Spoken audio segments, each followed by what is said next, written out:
So, sumagot na itong si President Marcos dito sa hindi pa tutsada eh. No? Talagang niyari siya ng kapatid niya.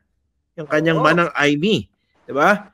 Pero bumuelta na si Bongbong Marcos eh. No? Medyo hindi na masyado nice guy. Sabi niya, that lady that you see talking on TV is not my sister. Not my sister, di ba? What do you think of that? Hindi ka sanay sa kanya, bumabalat ng ganyan, di ba? Oo eh, medyo ano na eh. Medyo gumanti na. Ayaw pwede sa kanyang bakbakan, di ba? Oo. Lalo na yung host. Yung mga taong late, walang karapatang bumanat muna.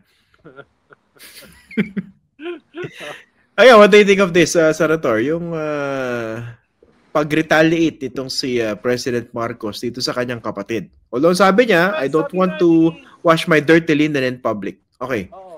Well, sabi nga ni Randy DeVitt sa column niya last Sunday, ay sa ganitong klaseng mga bakbakan, no, sa mga politiko na nanggaling sa isang pamilya o isang dinastiya, ay hindi lamang siya nakakasama sa demokrasya, nakakasama rin siya sa ating mga values. Lalo na, isa sa mga values natin ay yung pamilya.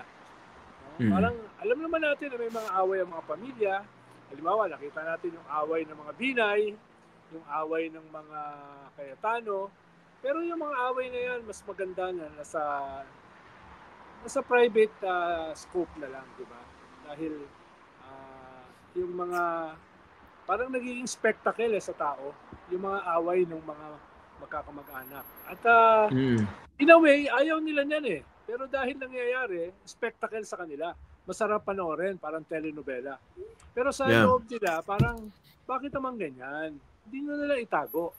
Diba sa loob nila? Kahit part of them nag-enjoy do sa spectacle, part of them parang nagkukuan eh, parang nangingimi, parang ganoon eh, parang nahihiya for them. No, wag mo na silang ilagay sa ganung klaseng sitwasyon.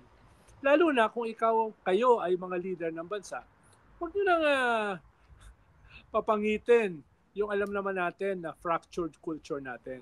Wag niyo lang palalain yung mga family ties na alam naman natin hindi perpekto, pero wag na natin masyadong ipangalandakan. Washing dirty family linens in public. Kumbaga gano'n. Dahil hindi naman sila binoto dahil doon eh. Binoto sila, pero kasi, whether an illusion or not, binoto sila dahil ang tingin ng mga tao, may gagawin sila para sa kanila.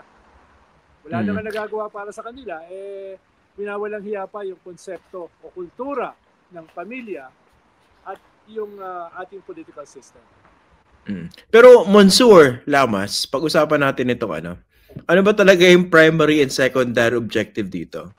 Kasi obviously, gustong pabagsakin nitong si Amy Marcos yung presidency ng kanyang kapatid, and it appears that she is working in concert with the DDS. Saan kuweba ba ako nakatira? Okay. Number 2, yung talagang mukhang deeply rooted issues niya sa kanyang kapatid. So inisip ko rito, ano ba yung primary at saka ano yung secondary dito? Una ay medyo historical yata yan. Nakita naman natin as early as 2022, hindi na maganda yung relasyon ng first sister at ng first lady. At kasama na rin yung presidente. Nakita natin sa body language. Magkatabi pero hindi nag-uusap. Magkatabi pero hindi nagpapansinan. Unti-unti lumalabas na yung kanilang bangayan bilang in-laws. No? At nung nabiyak yung unity team, malinaw na yung presidential sister kumampi dun sa mortal na kaaway ng kanyang kapatid at ng first lady.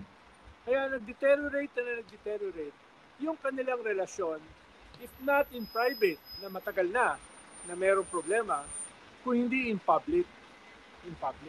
At dahil nga naging existential yung labanan ng mga Duterte at ng mga Marcos, syempre, kasama dyan ay kumampi na si Amy dun sa mga Duterte para tapusin yung existence ng mga Marcos, kung saan bahagi dapat siya.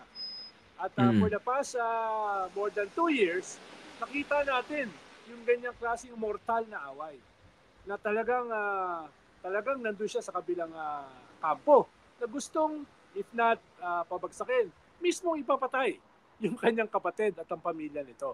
Diba? At Pero nitong nakaraang election, midterm election, medyo lumaro. Medyo lumaro si Tita Amy. Nandun siya sa slate ng kanyang kapatid. Pero nandun siya sa kampo ng kalaban ng kanyang kapatid. Yung tawag ba natin, namamangka sa dalawang ilog. At muntik na siya matalo. Number 12 siya. Being a Marcos and being a supporter of the Duterte, she could have gotten more votes. Dahil dalawang ilog yung kanya nilalanguyan. Pero muntik na siyang matalo. Nag-number 12 siya. At tingin ko nag-rankle yan sa kanya. At ngayon, na bagong face yung away ng mga Marcos at saka mga Duterte, ay nadagdagan ng bagong elemento. Dahil yung main ally ng mga Duterte before, yung Iglesia ni Cristo, nagbago ng tono. 2 weeks sa ngayon. Diba? Pero sa ngayon. Sa ngayon. At dahil nga hindi nakapagsalita yung mga Duterte sa rally ng mga iglesia at tinaboy pa sila doon sa rally, no? Ay medyo nag-request si Amy na makapagsalita. Nang hindi alam ng iglesia yung sasabihin niya.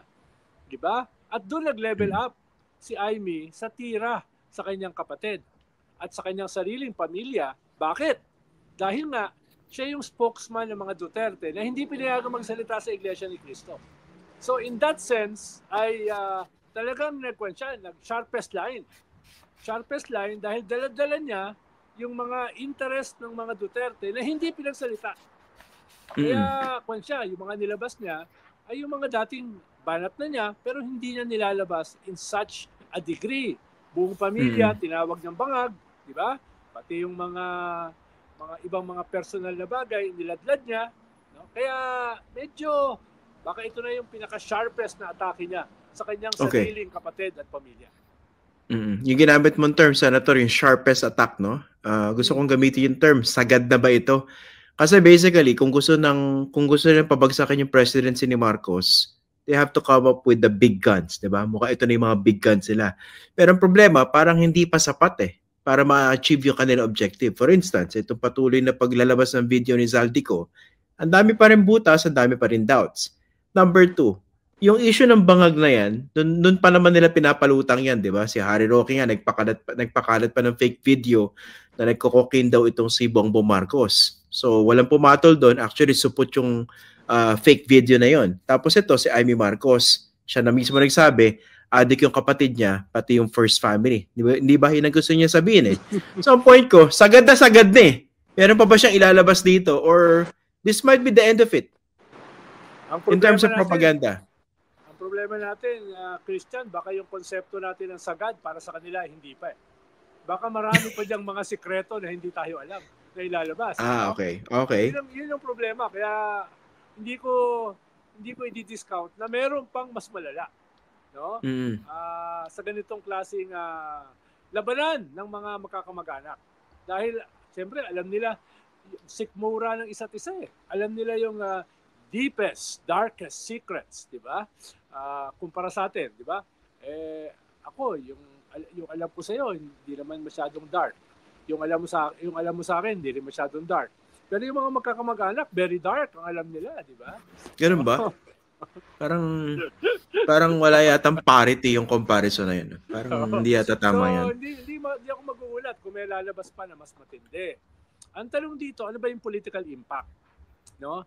Halimbawa, yung kay Zaldico, nakailang parts na ba siya? Part 4, Part 5, Part 6? Hindi ko na mabilang Ang daming video, tapos medyo nag-iibay anyo niya, pumopogi Mas maraming detalye. Ang problema, ganun pa rin. Siya ay mensahero, siya ay utusan. Ginamit niya yung salita, utusan. Siya ay delivery boy. Kaya nawi-weekend yung kanyang testimony. Na dapat yung gobyerno, hindi na lang ipagpag. Dapat harapin head-on kung totoo o hindi.